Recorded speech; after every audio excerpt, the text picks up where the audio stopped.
We're now going to start looking at Adam Smith's theory of value, and this starts in Book 1, Chapter 5. This chapter is called Of the Real and Nominal Price of Commodities, or of their price in labor and their price in money.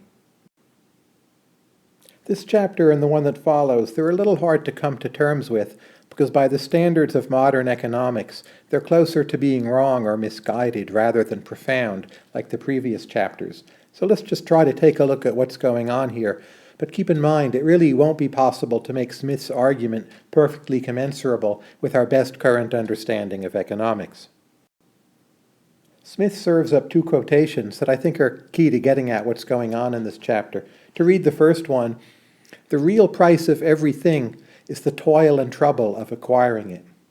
Or here's another, "Labor is the ultimate and real standard by which the value of all commodities can at all times and places be estimated and compared."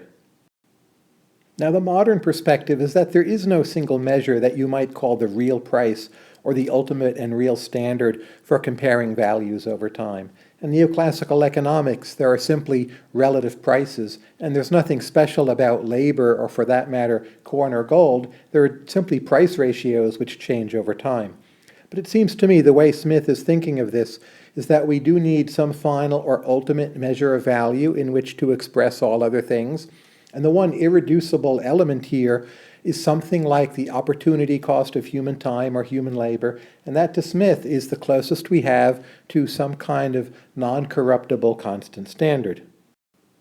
Again, I would note, it's simply hard for me as a modern economist to really quite exactly see the world through this lens.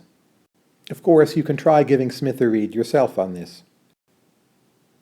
In this chapter, Smith does have good arguments as to why corn, or also silver or the precious metals, would not count as a constant standard or measure of value over time, and Smith is quite clear to point out that the value of silver itself changes greatly over time, especially as the supply increases.